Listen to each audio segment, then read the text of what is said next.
Labdien! Mēs esam tikuši līdz 9. lekcijai, un šodien mēs detalizēti apskatīsim SQL valodu, mēģināsim saprast, kas tā tāda ir, un tad apskatīsim vairāk vai mazāk detalizēti dažādas šīs valodas iespējas. Pilnīgi noteikti mums vajadzētu tikt galā ar datu definēšanu un apstrādi, un saglabātajām procedūrām, un, ja sanāks, tad pieķersimies klāt pie tādas PGSQL valodas, lai gūtu teorētisko bagāžu un pārliecību praktiskajiem darbiem. Tad pirmais jautājums, uz ko mums būtu jārod atbilde, ir, kas tāds ir SQL? Es ceru, ka jums kādā citā kursā ir jau nedaudz stāstīts par to, ka ir dažādas programmēšanas valodas. Tāpat kā normālam cilvēkam, kas uzskata sevi par valodu zinātāju, vajadzētu zināt vairāk par vienu dabīgo valodu, un ar dabīgo domāt nevis rūkšana un ķērkšana, bet, cilvēku domātas valodas, ko cilvēki izmanto savstarpējai saziņai.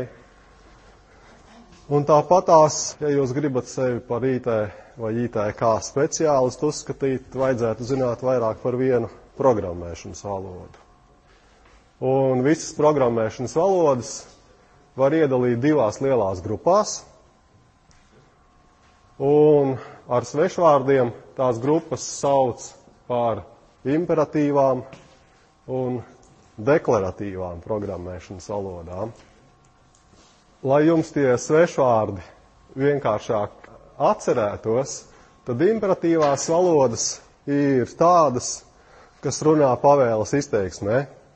Tās ir lielākā tiesa no programmēšanas valodām, un viņas tāpatās kā dabīgajās cilvēku valodās pavēles izteiksme ir, kā imperators dod komandas, kas datoram būtu jādara. Un šīs komandas var dot dažādos veidos, un līdz ar to imperatīvo pavēlošo stilu var iedalīt dažādās apakšgrupās. Klasiskās programmēšanas valodas ir bijušas procedurālas, kur tiek aprakstītas procedūras apmēram tāpatās kā ēdienu sagatavošanas receptes. Pa priekšu sameklējiet tīru kastroli. Ja nevar atrast tīru kastroli, tad tas ir jāpaņem netīrs un tas ir jāaiztīra un tā tālāk uz priekšu. Bet var būt arī savādākas, varbūt notikumu vadītas programmēšanas valodas. Ja ir tāds notikums, tad jādara tas un tas, vai arī objektu orientētas programmēšanas valodas. Un kā piemēru var minēt, pirmā tāda imperatīva stila programmēšanas valoda, protams, bija mašīnu kodi, bet programmētāji ātri vien no tā centās izvairīties un pārgāja uz assembleru. Tad, kā assemblera vispārinājums, tur ieviesās valoda C, Basics, PHP, Pythons, un jūs varat saukt neskaitāmus. Visas tās valodas, kas ir tajā pavēlošajā stilā rakstītas, viņas lielākoties ir tā paša assemblera vai mašīnu kodu vispārinājums. Viņas patiesībā strādā tāpat kā mašīnu kods, tikai apraksta to nedaudz elegantākā veidā. Un otrs valodas stils, kas ieviesies nedaudz vēlāk, kas no sākumā bija ļoti interesants un seksīgs zinātniskajos institūtos, bet tagad ir atrasts pielietojums arī praksē, ir šīs deklaratīvās valodas. Un arī šī deklaratīvā valoda var iedalīt dažādos apakšstilos. Deklaratīvās valodas ir interesantas ar to, ka viņas nesaka, kas datoram būtu jādara, bet viņas tikai apraksta likumus. Un pirmais tāds pielietojums šādām valodām bija zināšana, bāzu izveide. Viena no pirmajiem pielietojumiem bija, piemēram, datoru līdzētas diagnožu noteikšana. Un viņas pamatā raksta tādā likuma formā, ja cilvēkam ir paaugstināta temperatūra, sarkanas acis un asaro un pa degunu tai kārā tur šķidri puņķi, tā visticamāk viņam ir agra apaugstēšanās fāze. Tātad šie likumi tiek aprakstīti formā ja, un no tā izriet kaut kādas sekas. Un apakšstili, protams, arī pirmais no veidiem, kas ieviesās, bija šis loģiskais stils, kas aprakstīja dažādas likumus, un no šiem likumiem varēja izvest teorēmas dažādas. Var sakot, tā diezgan matemātisks stils. Nākamais stils, kas parādījās, bija tāds funkcionāls, kur aprakstīja saucamās tīrās funkcijas. Tīrās funkcijas ir elegantas ar to, ka viņām nav nekādu blakus efekti.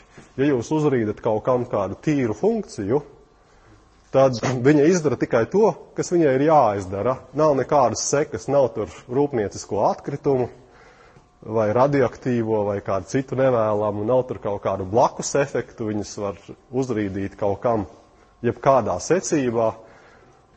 Kā prominentākās, izplatītākās valodas var minēt, laikam viens no pirmajiem, kas parādījās, bija Lisp valoda, tad tāda Prologa. Viena no pirmajām funkcionālām valodām, ko man nācās izmantot, bija Prologs. Diezgan briesmīga valoda, jo šādās valodās, kas nav procedurāli orientētas, ir, piemēram, grūti aprakstīt tādu gadījumu kā inkrementu. Pieskaitīt kaut kam viens, jo tas ir tāda tīra procedurāla domāšana. Bet viņām ir savas labās lietas, un tik tiešām tās labās lietas ir kaut kāda zināšana klasificēšana. Ir arī tāda valoda kā scheme, ko izmanto pārskatu ģenerēšanai bieži vien. Tad ir tāda valoda OCL, no Object Constraint Language, kas arī vienkārši konstatē faktu, ka nekad nedrīkst būt tā, ka tur vienam bērnam ir divas mammas, kā bioloģiskās mammas domātas, nevis kā ģimeniskās. Arī regulārās izteiksmes ir šāda veida valoda. Un jautājums, uz kuru jums būtu jārod atbilde, kāda valoda ir SQL? Es dzirdēju tādu bailīgu izteicienu, ka tā ir deklaratīva. Es tam varētu piekrist, jo līdz šim mēs esam nodarbojušies ar deklarācijām, bet patiesībā SQL piemīt abas īpašības. Tā nav vienīgā valoda, kurai piemīt gan vienas, gan otras īpašības, jo pieredze rāda, ka pilnībā funkcionālas valodas visos dzīves gadījumos nav vērtas, un tad SQL valoda ir tā saucamā domēna specifiskā valoda, viņa ir pielāgota konkrētam lietojumam, jeb domēnam, un viņai ir gan deklaratīvas funkcijas, mēs līdz šim esam iepazinušies ar viņas deklaratīvajām iespējām. Visi šie noteikumi, ko mēs rakstam, select, create, insert, update, alter, delete, ir tās tīrās funkcijas. Mēs vienkārši pasakām, ka jānotiek ir tam un tam, kā serveris ar to piņķerējās, kā viņš to tiek galā, kas tur notiek, kādā secībā, mūs neinteresē. Mēs pasakām, ka mūsu dabas likums ir šāds, un uz tā dabas likuma seka, tad mēs iegūstam kaut kādus atgrieztus datus, vai kaut kas ir noticis, un nav nekādu blakus parādību. Bet tā kā ar šādām deklaratīvām lietām dažkārt ir grūti tādas tīri procedurālas lietas izdarīt, tad SQL ir arī sava apakškopa, kur var strādāt tādā standarta procedurālā veidā, un pie tā tad mēs pieķersamies tuvākajās nedēļās.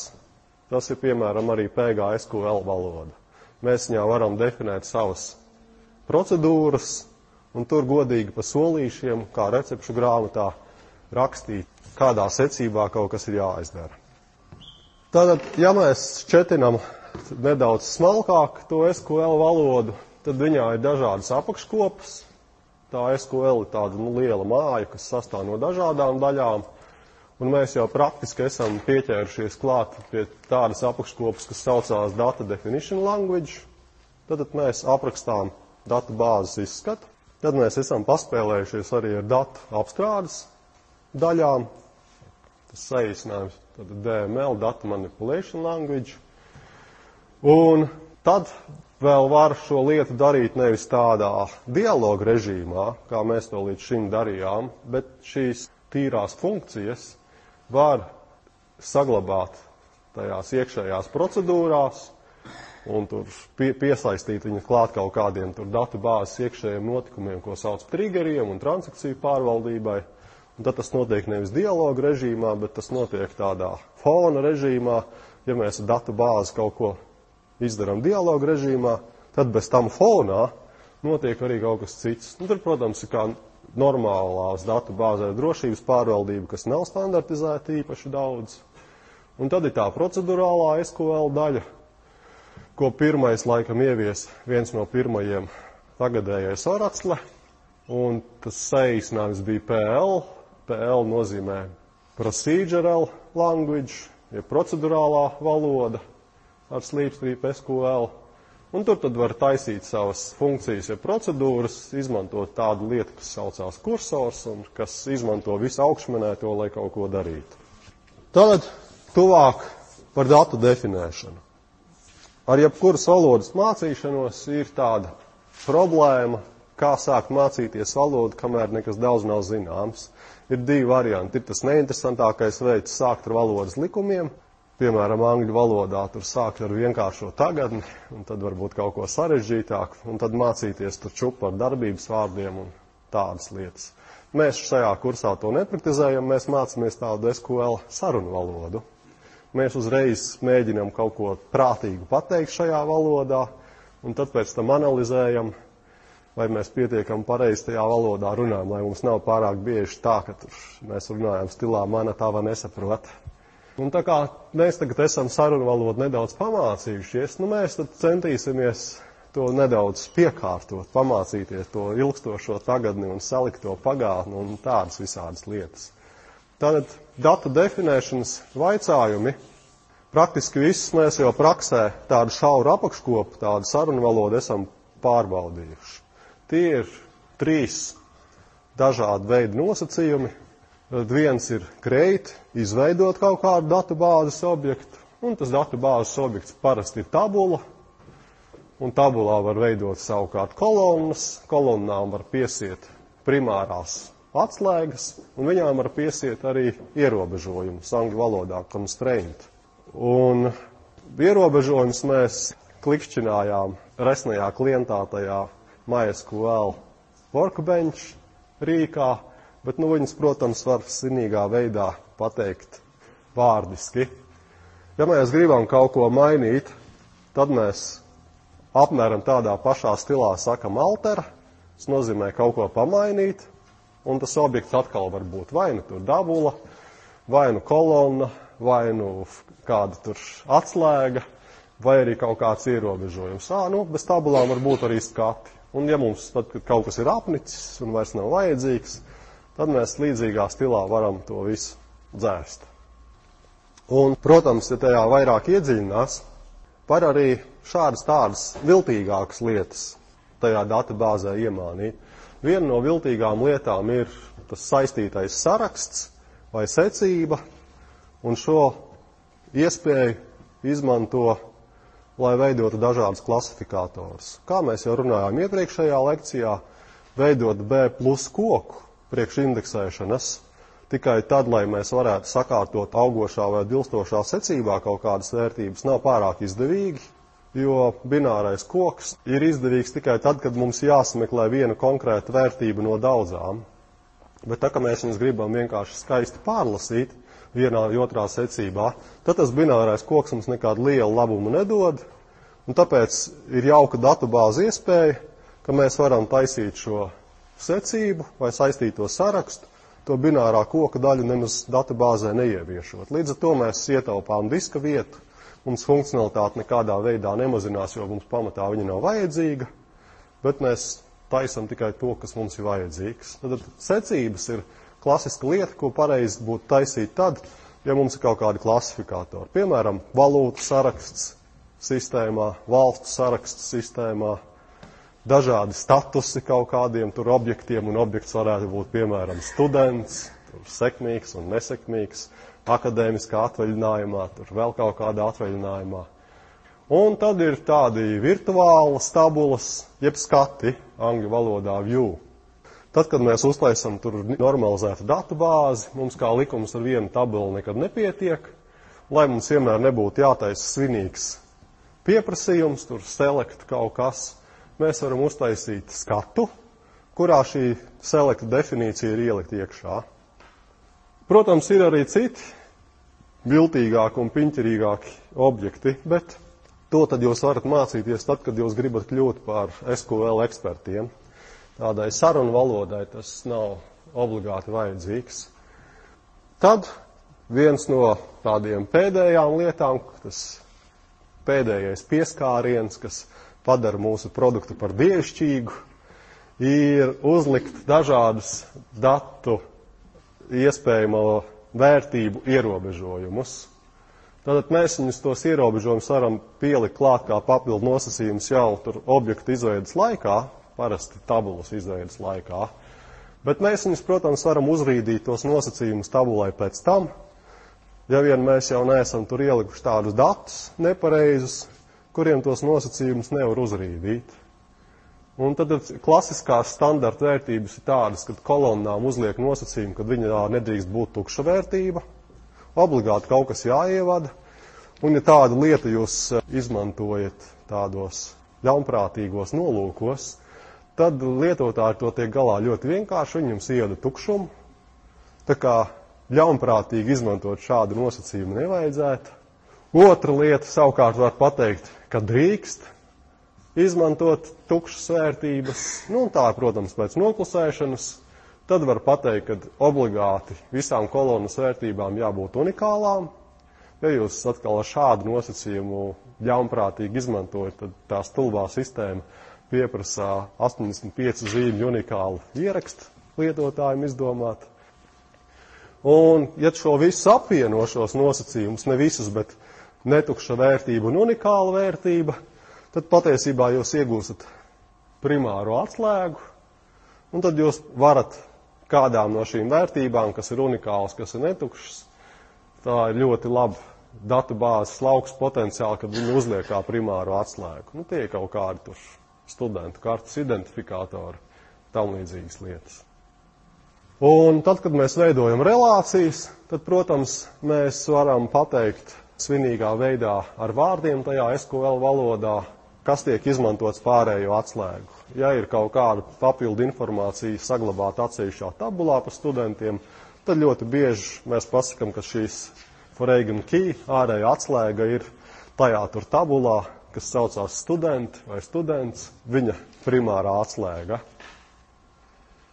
Un, ja tā ārēja atslēga ir primārā atslēga, tad ļoti bieži mēs pasakam tikai, ka tas ir ārēja atslēga tajā tabulā, un ja mēs nesakam neko, tad mēs, protams, uzskatām, ka tā ārēja atslēga ir tās tabulas primārā atslēga. Un te ir minēti šādi tādi piemēri, kā tas izskatās pavisam kopā, tad, kad mēs kaut kādu objektu veidojam.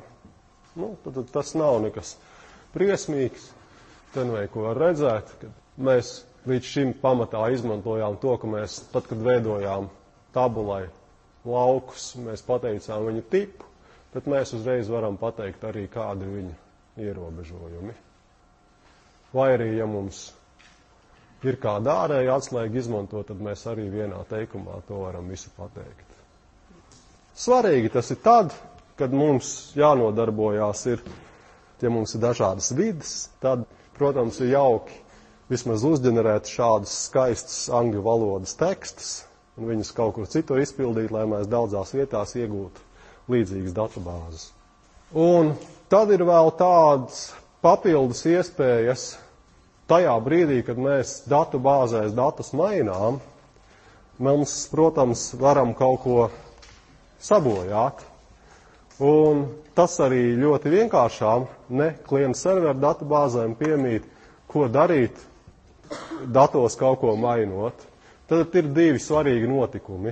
Ko darīt tad, ja mēs kādu ierakstu izdzēšam, un ko darīt, ja mēs kādu ierakstu mainām.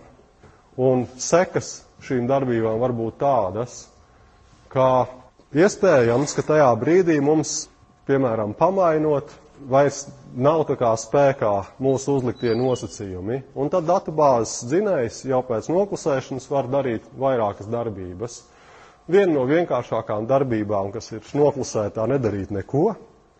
Jūs paši pēc tam tiekat ar to visu galā savā programmas loģikā. Bet skaista darbība ir kaskadēt kaut ko mainīt. Piemēram, ja jūs izdzēšat kādu studentu no tabulas, un viņam ir bijuši saistīti ieraksti papildu informāciju, viņa sekmes un tam līdzīgi, tad kaskadēt var izdzēst visu šo saistīto informāciju, kur studenta primārā atslēga, viņas kartes numurs tika izmantota par ārējo atslēgu. Vai arī var ielikt šos ierakstus uz vērtību, tukša vērtību, angļu valodā 0, vai arī iestatīt uz kaut kādu noklusēto vērtību. Piemēram, jums ir tāds viltīgs, mistisks students, ierakstīts tajā studenta tabulā, kas saucās, ka tas nav students, un tā, ka jūs izdzēšat kādu studentu, kas ir students, tad visa saistītā informācija tiek piesiet studentam, kas nav students. Un tad it kā jums ir vieglāk sameklēt šos nekvalitatīvos datus, kaut kādas riskus, kas ir palikušas. Tad to arī var pateikt. Pamatā to pasaka šī datu bāzes objekta izveidas brīdī, piemēram, tabulai. Un pat, ja jūs to nesakat, klabinot paši savu tastatūru, tad tas tiek pateikts tajā brīdī, kad jūs uztaisat datu bāzes eksportu. Šādi tie nosacījumi, piemēram, ir šādi, kad, ja ir divas tabulas, tur students un eksāmeni, un ārēja atslēga tiem eksāmeniem ir studentā apliecības numurs, un tad, piemēram, var pateikt tādu papildu teikumu, kā tad, kad tiek dzēsta tā primāra atslēga, tad kaskadēti tur izdzēš ārā arī tos saistītos ierakstus šajā gadījumā tajā eksāmenes tabulā. Tad tās arī tādas iebūvētas datu kvalitātes iespējas. Un par datu apstrādi mēs patiesībā jau rotaļājāmies. Mēs sarunu valodu apmēram zinām, mums ir tikai jāsaprot tagad tā apmēram gramatika. Tad visizplatītākais datu apstrādes valodas teikumi ir tie teikumi, kas sākās ar select. Un mēs sarunu valodā iemācījāmies šo vienkāršāko formu, select zvaigznīte from tabulas nosaukums, bet vispārīgā gadījumā tas select nosacījums var būt sarežģītāks. Pirmkārt, var pateikt, ko īsti selektēt. Tur mēs taisam šo selekciju, vai ne? Mēs varam izvēlēties nevis visas kolonas no tabulas, bet tikai dažas kolonas no tabulas. Mēs varam izvēlēties ne tikai no vienas tabulas, bet no daudzām tabulām. Mēs šos nosacījumus varam nevis bez nosacījumiem minēt, bet ar kaut kādiem nosacījumiem. Tad mēs izvēlamies nevis visas ierakstus, bet tikai daļu ierakstu. Mēs viņus varam sagrupēt, un mēs viņus varam sakārtot. Tad vispārīgā forma, neiedziļinoties tādos eksotiskos gadījumos un retos, ir apmēram tāda. Tad select, from, where, group by, order by. Un, protams, pilnīgi tie visi nosacījumi ir neobligāti. Un tajā where mēs varam rakstīt ne tikai kaut kādas konkrētas lietas, bet mēs varam arī šādas tādas matemātiskas izteiksmes izmantot, piemēram, cenu mazāka par kaut kādu vienību, vai arī tur, ja tā ir teksta izteiksme, tad konkrēta teksta atbilstību, un tāpatās kā skaitliskām vērtībām mēs varam uzlikt diapazonu, tur lielāks vienāds, mazāks vienāds. Tāpat teksta izteiksmē mēs varam pateikt nosacījumu, kas saucās like, līdzīgs. Un tas like izmanto nevis zvaigznīti, bet procentu zīmi. Procentu zīme ir jebkāds simbols, un ne procentu zīme ir ko konkrētā gadījumā. Tad šajā pēdējā nosacījumā select zvaigznīti from mašīnas where marka like A, tad mēs sameklēsim visus ierakstus, kuriem lauks marka sākās ar burtu A, un tālāk var būt jebkas. Ja mēs ielikt vienkārši procentu zīmi, tad mēs patiesībā sameklētu visus ierakstus. Un group by nosacījumam ir viens papildu nosacījums. Mēs group by vietā varam izmantot tādu viltīgu vārdu, kas saucās having, un viņš patiesībā ir līdzīgs kā group by, bet atšķirība ir tāda, ka ar group by mēs uzreiz ķeksējot ierakstus no tabulas ārā viņus sagrupējam, bet ar having mēs jau no tiem izķeksētajiem ierakstiem, kas mums no tabulas ir otrajā solī, šo ierakstu apakškopu pārnesam, un tad vēl varam viņiem kaut kādus papildu nosacījumus uzlikt. Tad tas having ir principā no atdarbības viedokļa neoptimālāks, toties no loģikas viedokļa viņš ir patīkams, kad mēs varam tādā pakāpeniskā secībā to darīt, pa priekšu izķiksēt kaut kādu daļu no ierakstiem, ar ko mums ir vieglāk strādāt, pēc tam ar to having nosacījumu, ja no šiem izķiksētajiem ierakstiem atkal kaut ko vēl bišķiņu smalkāk pateikt, viņus atlasīt. Tad mēs patiesībā vienā pieprasījumā varam 2 soļu datu atlasi veikt. Tas no ārdarbības, ja no veiktspējas viedokļa, tas ir neefektīvi, toties tas ir patīkami no programmēšanas viedokļa. Un tad ir viena lieta, par ko SQL valodu pamatoti kritizē, un šī pamatotā kritika ir saistīta ar to, ka jūs varat šajā select pieprasījumā ļoti vienkārši atlasīt ierakstus no vairākām tabulām. Jūs vienkārši sakat select kaut kādas lauku nosaukums, lauks 1, lauks 2, from, un minēt 2 vai 3 vai vairākas tabulas. Tad ļoti vienkāršs teikums ar ļoti drakoniskām sekām. Jo tajā brīdī, kad mēs uztaisam šādu vienkāršu datu pieprasījumu selektu no, piemēram, 2 laukiem, kurš katrs ir no savas tabulas, tas noklusētais darbība datu bāzes dzinējuma ir tāda, ka viņš iegūst Dekarta reizinājumu. Dekarta reizinājums, es ceru jūs atceraties, tas ir katra viena lauka vērtība vienā tabulā, ir pareizināta ar katra otra lauka vērtību otrajā tabulā. Savukārt, ja jums ir paņemti 3 lauki no 3 tabulām, tad jūs iegūstat it kā potenciāli kubu.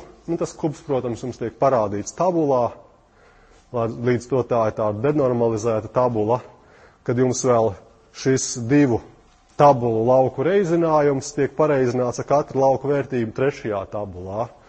Tad klasiska nelaime, kā nosist darbaspējīgu SQL serveri, ir uzrakstīt garu select pieprasījumu no vairākām tabulām un aizmirst viņam pievienot vēr nosacījumu klāt.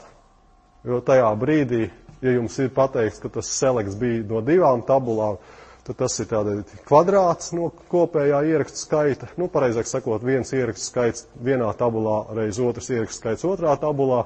Tie jums viņš ir bijis sarežģītāks, tad tas ir vēlreiz ierakstu skaits 3., 4., 5. tabulā.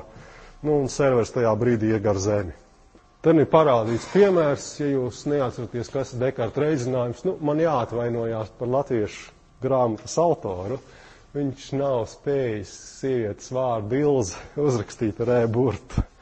Tātad, ja mēs paņemam vienkārši selektu no 2 tabulām, kur ir mašīnas marka un modelis, tad katras lauka vērtība vienā tabulā tiek pareizināta ar katru lauka vērtību otrā tabulā. Mēs iegūstam tādu garu reizrēķinu tabulu. Ja mums ir vēl 2 tabulas un viņās nav milzīgi daudz ierakstu, tad tas nav ļoti briesmīgi, bet ja mēs paņemam 3 tabulas, tad ļoti bieži to serveri var dabūt kā zemi.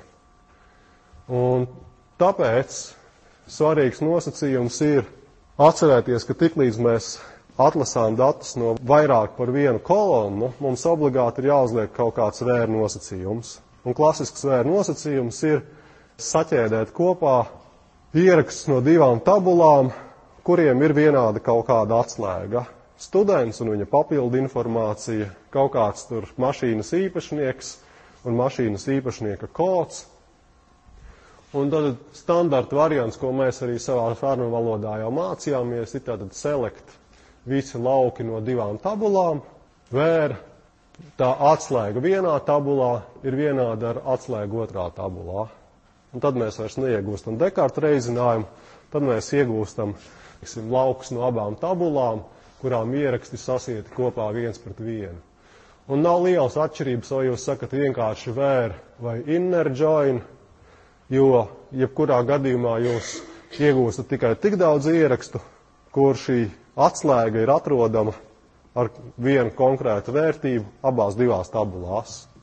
Ja vienā tabulā šādas atslēgas nav, tad šādā pieprasījumā jūs tos datus neieraudzīsiet. Protams, dažkārt tas nav mūsu mērķis, un tāpēc izmanto šos papildu nosacījumus, un klasisks nosacījums ir left join, un left join tad ir, kā lasot matemātikā, pa kreisi ir tā tabula, ar kuru mēs sākam, pa labi ir tā tabula, ar kuru mēs turpinām, tad, ja mēs uzliekam left join, tad mēs parādām visus ierakstus pirmajā tabulā, un tik daudz ierakstu, cik var piemeklēt pirmās tabulas vērtībai otrā tabulā. Ja otrā tabulā mums kādai atslēgai vērtības nav, tad viņš tur rāda 0 ierakstus. Tas ir biežs gadījums, ko mēs patiesībā vēlamies. Tad, ja par studentu nav papildu informācija vai tur cilvēkam nav auto, tad cilvēks tiek rādīts, tikai tiek parādīts, kad mašīna viņam ir 0. Un kas dabā nozīmē, kad mašīnas viņam nav. Un pretējs gadījums ir right join, bez kura principā varētu iztikt, bet neiztiek tādos gadījumos, ja tos pieprasījums kaut kādā veidā ģenerē vai kā savādāk. Darbība tieši pretēja. Rāda visus ierakstus nevis no tās tabulas, kas ir pieprasījumā minēta kā pirmā, bet rāda visus ierakstus no tās tabulas, kas ir minēta kā otrā. Šajā gadījumā vajag atkal redzēt, ja kāda ieraksta trūkst pirmajā tabulā, tad tur rāda 0 vērtības. Un full join ir tāds viltīgs šo pieprasījumu apvienojums. Mums rāda visus ierakstus no abām tabulām. Gadījumā, ja pretējā tabulā atslēga ar tādu vērtību nav atrodama, tad tajā parādās lauki ar tukšu vērtību. Tas arī ir tāds gadījums, kad mēs to gribam redzēt, kaut kādu tur skatīties, kas pārklājās, kas nepārklājās. Nu, un tad, nezinu, cik bieži to izmanto dabā, bet tajā relācija algebrā ir arī tās kopa apvienojums, un mēs varam piekabināt viena pieprasījuma rezultātu vai vaicājumu rezultātu beigās, otrs vaicājumu rezultātus. Un tad, protams, jābūt tā, ka abu vaicājumu rezultātam ir jābūt ar vienādu lauku skaitu. Un vēlams, protams, lai viņiem lauku tips būtu vienāds. Un ja mēs tad paņemam tādu pieprasījumu no 2 tabulām, kas tiek apvienots, tad mēs, piemēram, varam iegūt vienā tabulā 2 laukus, kur pa priekšu ir minētas mašīnas, pēc tam ir minēti cilvēki.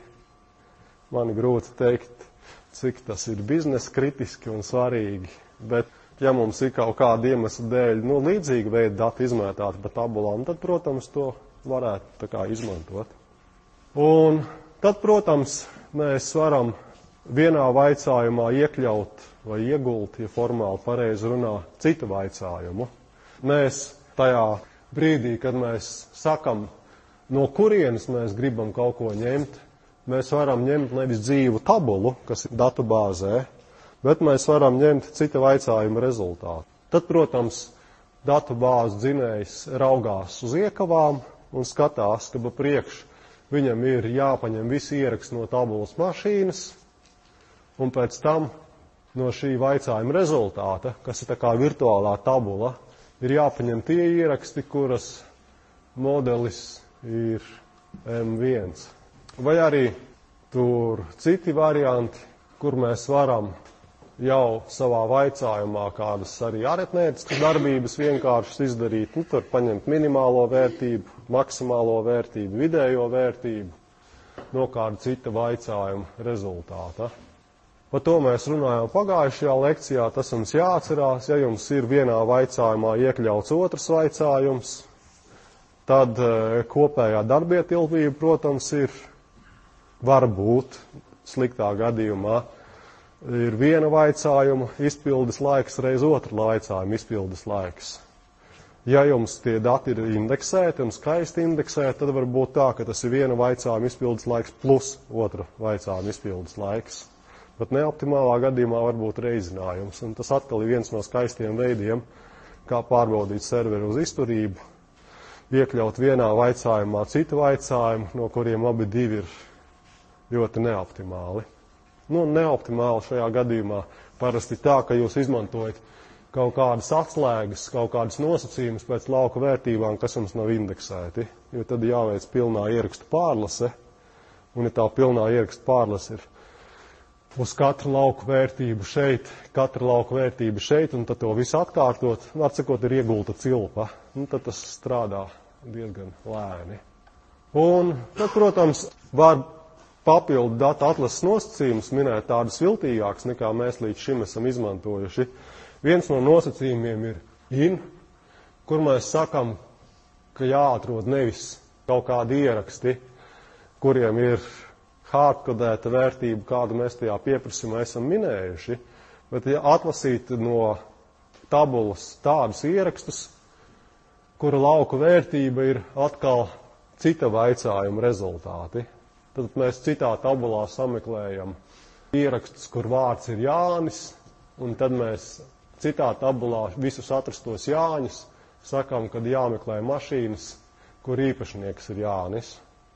Tas arī viens no iekļauto vaicājumu variantiem, kur mēs vērtības uzdodam nevis iepriekš fiksētā veidā, bet vērtības uzdodam kā rezultātu no cita vaicājuma. Un in, tas ir saistītais saraksts, vai var arī minēt tādas vērtības, kas saucās exists, tad tiek meklēts kaut kāds ieraksts, kuram ir atbilstošs ieraksts kādā citā vaicājumā. Vai arī mēs varam minēt tur matemātiskas izteiksmes, tur lielāks, mazāks, vienāds un nevienāds.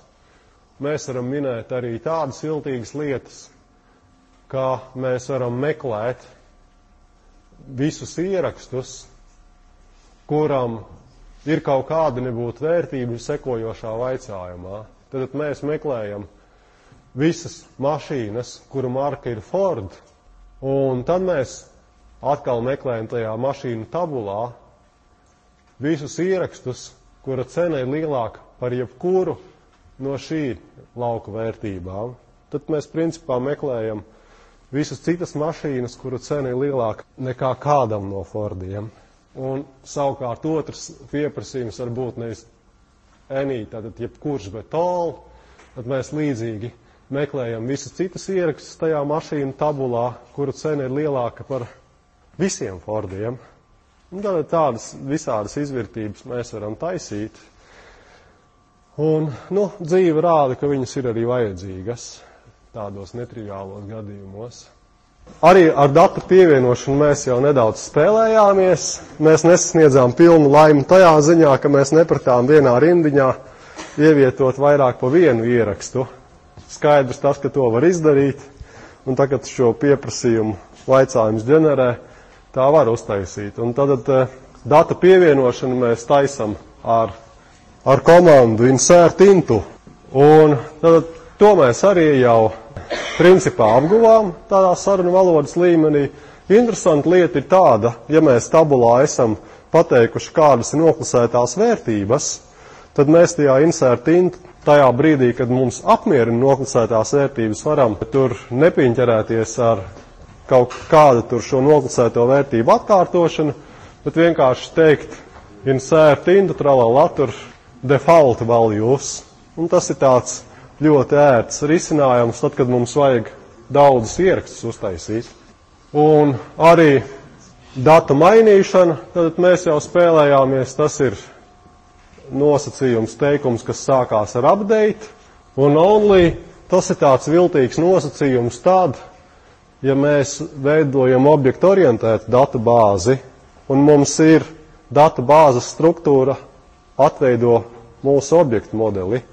Piemēram, mums ir tabula, kurā ir vispārībā personas, un tad viņai bērnu tabulas ir, piemēram, studenti, pasniedzēji, tehniskie darbinieki. Un, ja mēs gribam atjaunot ierakstus visās tabulās, ieskaitot bērnu tabulas, tad mēs varam šādā viltīgā datubāzes struktūrā teikt update, uzdot nosacījumus, tur tā tabula ar personām, set kaut kādu kolonnu, tur tralala kaut kāda izteiksme. Un tad mums meklēs automātiski pa visām tām bērnu tabulām. Pēc manām domām tas ir diezgan eksotisks gadījums, un līdz ar to only var vērā neņemt. Bet skaidrs tas, ka arī update'ā, tāpat kā selektā no 2 vai vairāk tabulām, obligāti ir jāieliek vēr nosacījums. Ja ne ar šādu update'u mēs varam ļoti vienkāršā veidā visus mūsu daudz gadu garumā sūri grūti savadītos datus novienādot uz kaut ko absolūti triviālu un neinteresantu. Un tātad update'ā kā likums ir gan šis from, kurā tabulā, gan arī vēr nosacījums, tikai kurus ierakstus atjaunot. Un piesardzīgs cilvēks, kā piemēram es, ļoti bieži sāk, ja to raksta ar roku un neraksta katru dienu, tad sāk ar selektu un uztaisa tikai datu pieprasījumu, select from, vēr ir šis nosacījums. Un tad es pārliecinos, ka man rāda tikai tos datus, kurus es gribu mainīt. Un tad pēc tam no šī select nosacījuma es viņu pārtaisu par update nosacījumu un pasaku, kuri lauki tad būtu jāpārveido. Tad piesardzība nenāk pa ļaunu, pa priekšu apstīties, vai tik tiešām ar to vēr nosacījumu ir sameklēt vajadzīgie ieraksti. Un tad, kad ir pārliecinājušies esat, ka tikai vajadzīgos ierakstus jūs mainīsiet, tad arī viņas patiesībā izmaina. Un datu dzēšana, tad mēs arī jau mēģinājām līdzīgi tāpat kā updates, mēs pasakam delete no tabulas, kur ir kaut kādi nosacījumi. Delete ir vienkāršāks nekā update, jo tur nav papildu parametru. Un atkal līdzīgi, piesardzīgs cilvēks delete vietā saka select zvaigznīte from un pārliecinās, ka atgriež tikai vajadzīgos ierakstus. Un tad, kad ar selectu jūs redzat, ka tie ir vajadzīgi ieraksti, tad viņu select var nomainīt uz delete. Un tad ir tāds jauks papildu teikums, ko var iemācīties. Ja grib izdzēst visus ierakstus no tabulas, tad patiesībā ir labāk teikt nevis vēr un nosacījums tur kaut kādu izdomāt, tur muļķīgi nosacījumu vēr, tur kaut kāds lauka vērtība ir tur vai nu procentu zīme vai nezinu kas, bet vienkārši teikt truncate, truncate, tabulas vārds. Tad databāzes dzinējs tik daudz nemuļļājās ar katru ierakstu apskatīšanu, viņš saprot, ka komanda ir izdzēst visus ierakstus no tabulas, un viņš to dara daudz viltīgākā veidā. Viņš vienkārši pasaka, ka attiecīgās datu lapas ir jāatbrīvo. Un tagad par saglabātajām procedūrām.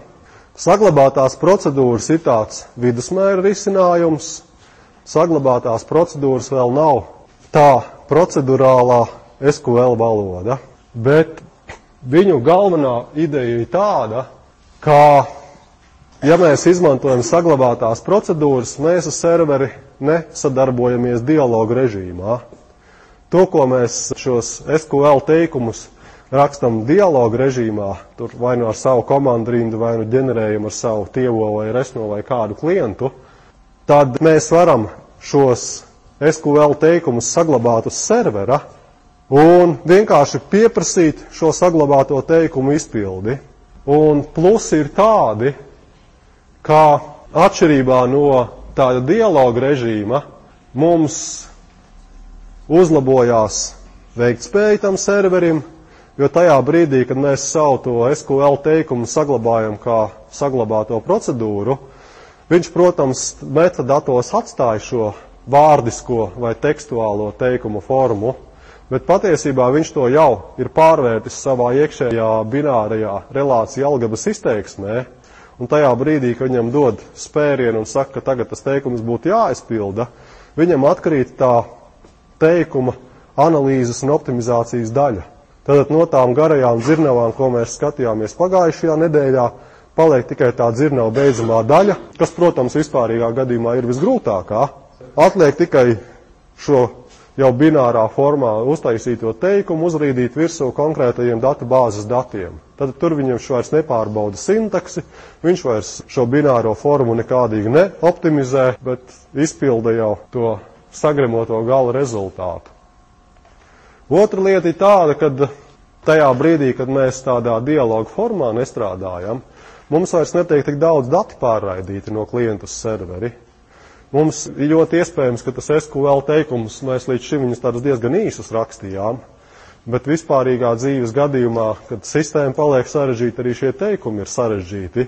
Mums ir daudz vienkāršāk aizsūtīt serverim īsu spērienu, un tad tas īsais spēriens tur iedarbina smagu procesu servera pusē. Bet tīkls tajā brīdī mums ļoti intensīvi izmantots netiek. Ir ceļš efektīvi, tas ir tad, ja tās dzirnavas tur maļ lēni un pamatīgi, bet tas gala rezultāts atkal tur ir tikai viens skaitlis vai tur 10 skaitļi.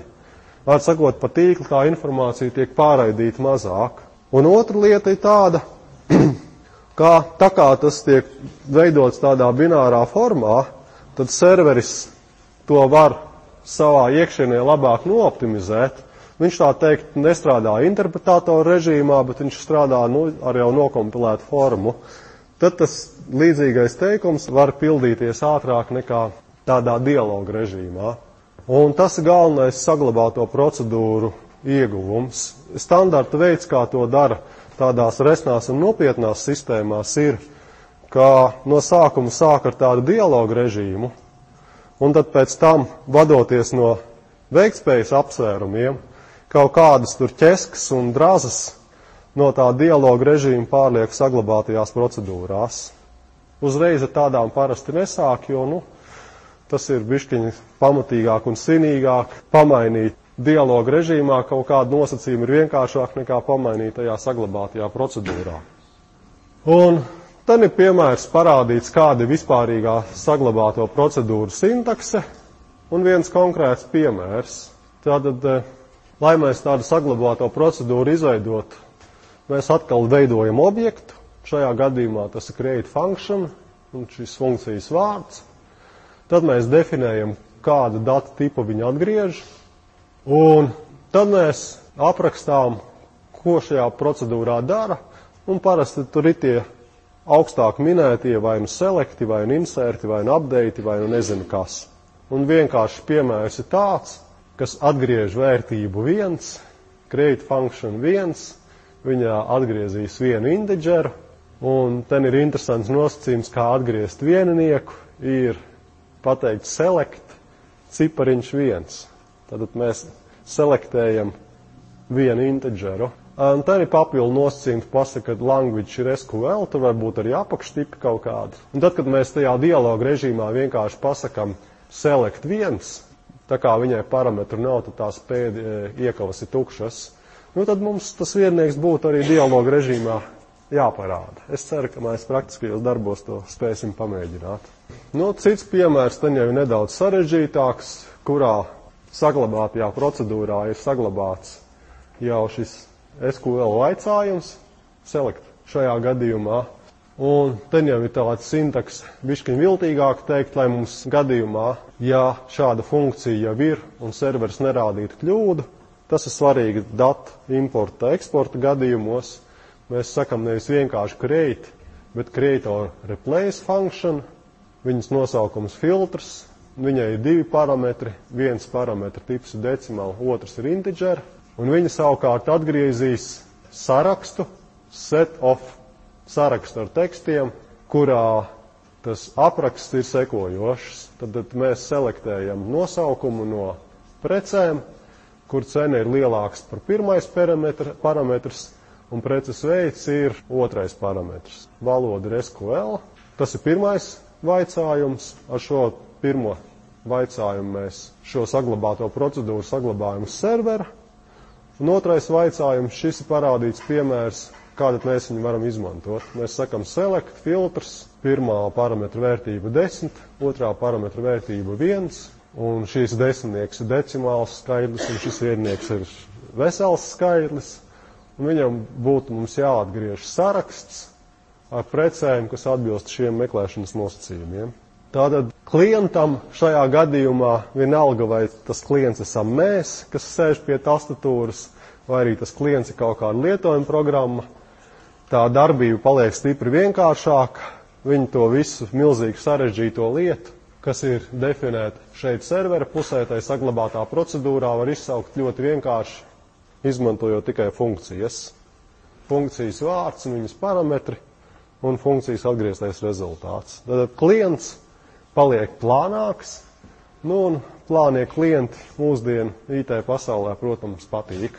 Lūk, bet par to nikno risinājumu, kad mēs nevis ar deklaratīvu veidu vienkārši pasakām, ka dabā ir sekojošs likums, tajā brīdī, ka mums vajag kaut ko īpaši piņķerīgu un tādu pamatīgu darīt, tad mēs izmantojam šo procedurālo SQL valodas daļu. Tad tas vispārīgais nosaukums ir PL, Sleepstream SQL, kur PL nozīmē tas procedural language, un dažādās rīku implementācijās to PL aizstāja ar savu tirgus zīmolu. Orakulam tas, man liekas, tā arī saucās PL SQL, jo Orakuls bija tas, kas šādu principu ieviesa. Citām datubāzēm, piemēram, Postgresam, šī valodas apakškopa saucās PGSQL, un PG raksta ar mazajiem burtiem, un SQL raksta ar lielajiem burtiem. Nu, tiem, kas nodarbojas programmēšanu, tas nav nekas neparasts. Lielais P no mazā P atšķirās tikpat daudz kā A no B. Un tātad šī valodas apakškopa ir tajā pavēlošajā, vai imperatīvajā, vai imperatora izteiksmes stilā rakstīta. Nu, tā ir normāla procedurāla valoda, ja procedurāls valodas uzskata par normu, kurā var visu ko programmēt.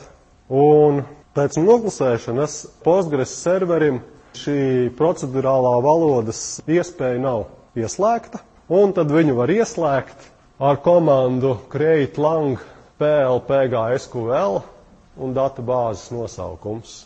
Tad tiek ieslēgts, ka šajai datubāzei varēs izpildīt arī šo procedurālo SQL valodu. Un tātad galvenie nosacījumi, kāpēc viņu izmanto, tad galvenais nosacījums ir tāds, ka mums var nepietikt ar deklaratīvām konstrukcijām. Un tipisks variants ir tāds triviāls piemērs, kad mēs negribam uzticēties datubāzes automātiskajam identifikātoru ģenerēšanai, bet mēs gribam ģenerēt paši savu identifikātoru, piemēram, pieskaitīt, ka tai primārai atslēgai nākamā vērtība būs pa vienu lielāka nekā iepriekšējā vērtība. Un tādās deklaratīvās funkcijās to aprakstīt, kā šim nākamajam ierakstam tās primārās atslēgas vērtība ir pa vienu lielāka nekā iepriekšējā, ir diezgan nērti un sarežģīti. Ja jums ir bijusi prakse ar funkcionālām valodām un viņu programmēšanu, tad tur ir pamatā tā, ka, piemēram, tajā prologā arī patiesībā ir tās imperatīvās iespējas, un var procedurāli uzrakstīt, kādā veidā sameklēt vislielāko ierakstu un pieskaitīt viņam klāt viens. Un nākamās lietas, protams, ir visas tās sarežģītākās vajadzības, kad mēs gribam jau kaut kādu netriviālu darbību aprakstīt. Un darbību aprakstīt ar tām funkcionālajām deklaratīvām valodām nevar nemaz, tāpēc, ka šāda veida valodas par darbību vispār neinteresējās. Viņas pasaka, iedodiet man sekojošus ierakstus, un viss neinteresē, ar kuru ierakstu sāk, ar kuru ierakstu beidz, kādā secībā to darīt. Un tajā brīdī, ka mums secība šķiet svarīga, ka mēs paši gribam to recepti pateikt, kādā veidā to darīt, tad mums deklaratīvās valodas, protams, ir galīgi garām. Un tāpēc tajā PLSQL-ā mums ir visas vajadzīgās lietas, kas ir procedurālām valodām. Mēs varam definēt mainīgos, mainīgiem mēs varam piešķirt dažādas vērtības, mums ir dažādas matemātiskās operācijas iespējams tur veikt, mums ir visas datu apstrādes kontrolas iespējas, tad loģiskā sazarošanās ar if, cilpas, ar tur while, ar for, ar loop, taisīt. Un tad to visu mēs varam strukturēt, nevis taisīt vienu garu tapeti visiem dzīves gadījumiem, bet mēs varam definēt to kā funkcijas, un tad tās ir nevis tās tīrās funkcijas, kā tas ir deklaratīvās valodās, bet tās netīrās, kurām mēs paši esam izurķējuši visu cauri, kā tas mums tur īsti notiks. Un tātad vispārīgs gadījums, kā aprakst šīs neķītrās funkcijas, ir tāds, kad mēs sākam ar vārdu atkal declare, un tad ir deklarācijas nosaukums, un tad viņa sākās ar atslēgu vārdu begin, beidzās ar atslēgu vārdu end, un pa vidu programmas kods.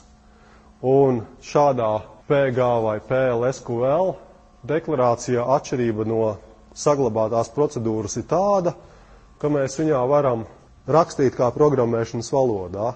Vienkārši saglabātajā procedūrā mēs varam tikai tās deklaratīvās izteiksmes savirknēt tādā secībā, kādā mēs to vēlamies. Bet šajā procedurālajā SQL-ā mēs rakstam apmēram tā kā basicā. Tad mēs varam sākt ar to, ka mēs definējam kaut kādu mainīgo x, kura tips ir integer, un piešķiram viņam sākotnējo vērtību 0. Tad šī piešķiršana ir nevis basic stilā, bet Pascal stilā, lai atšķirtu salīdzinājumu no piešķiršanas. Salīdzinājums ir pārbaudīt, vai ir 0. Tad raksta nevis vienkārši ir zīme, bet calls ir. Tad ir šīs procedūras sākums, begin, un viens no ciklu veidiem šajā gadījumā ar while. Tad while x mazāks par 10, un tad būs cilpa. Tad kamēr x vērtība mazāk par 10, insert into, tabulā atzīmes, vērtības x. Un tā kā tās vērtības mums, protams, negribās visas vienādas, tad mēs uztaisam nākamo pielīdzināšanas operāciju, kad x jaunā vērtība vien lielāka nekā x tekošā vērtība, un tad mums ir cilpas beigas, un beigās mēs, kā daudzās programmēšanas valodās, lai pārbaudītu, vai mums tas ir veiksmīgi beidzies vai neveiksmīgi beidzies, mēs atgriežam kaut kādu vērtību. Šajā gadījumā mēs atgriežam 1, gadījumā, ja tā procedūra mums ir līdz galam aizgājusi. Tad princips ir ļoti vienkāršs. Mēs šeit rakstam kā klasiskā procedurālā programmēšanas valodā. Un, protams, arī šai procedurālai programmēšanas valodai ir koda daļas, kas ir rakstītas deklaratīvā stilā. Un deklaratīvais stils ir šis insert into. Tajā brīdī, kad mēs paļaujamies datu bāzes dzinēju un mēs pasakam šo teikumu, mēs atkal vienkārši deklarējam, ka tajā tabulā tai vērtība ir jāparādās, un atšķirībā no visa pārējā šī procedūras koda mūs neinteresē, kā tas notiek. Mēs pasakam, ka tā ir jānotiek, vienkārši deklarējam šādu lietu. Un, protams, ja tas datu bāzes dzinējs mums nav salūzis, tad viņš noteikti to arī izdara. Es ceru, ka jums nesagādā pārāk lielas grūtības saprast, kā šajā PG vai PL SQL-ā programmēt. Jo, ja jūs esat līdz šim kaut ko nebūtu programmējuši, tad tā vispārīgais princips, es ceru, jums nav nekas sarežģīts un neparasts. Tad tenvei, kur ir kārtējais piemērs kaut kāds minēts, kā mēs atkal varam spēlēties ar mainīgajiem. Piemēram, ja mums datu bāzē vajag nodarboties ar matemātiku, man nav īsti skaidrs, kurā gadījumā tas ir vajadzīgs, bet, lai tā zināšanas gūtu, mums vienkārši jāatcilā intelektuāls hanteles, un viens no intelektuālā hanteļa veidiem ir, lūk, datu bāzē iekļaut kalkulātoru. Un, ja mēs gribam implementēt kvadrātu funkciju datu bāzei, tad ar to deklaratīvo stilu mēs to nekādīgi nevaram izdarīt. Un procedurālā stilā tas ir dažas kodu rindiņas. Tad mēs paņemam jebkādu integeru vērtību, un tas ir vairāk nekā no 0 līdz 100. Tas ir no 0 līdz 32 vai 64 tūkstoši, vai no mīnus 32 līdz plus 32 tūkstoši, kā kurā sistēmā. Un mēs varam deklarēt, ka šī te funkcija kvadrāta vērtība ir šī ieejas parametrs pareizināts, kas tiek arī atgriezts. Visādas tādas lietas. Tā kā, ja jūs jau esat sākuši kaut ko programmēt, tad milzīgi lielām pārdomām par to, kā šādas funkcijas taisīt, es ceru, ka mums nevajadzētu. Galvenais ir, ko mēs ar to pamēģināsim izdarīt. Mēs pamēģināsim uztaisīt savu procedūru, ko es diez vai jums laušu uz savu serveru pildīt, bet uz mājas serveru jūs varēsiet uzģenerēt tur vairākus entos tūkstošus ierakstu, lai pārbaudītu, kā kaut kas strādā indeksētā veidā meklēšana un kārtošana, kā strādā neindeksētā veidā meklēšana un kārtošana. Ten arī, principā, ja jūs gribat tādā sarunu valodas līmenī to skatīties, tad tur milzīgi daudzas lietas nav jāapgūst. Stils ir apmēram tā kā starp Basic un Pascalu, un, protams, jūs varat iekļaut daļu no deklaratīvām lietām, kaut ko taisīt, to kodu, un pēc tam viņu izsaukt vienkārši vai nu kā saglabāto procedūru, vai nu kā šo PL SQL procedūru.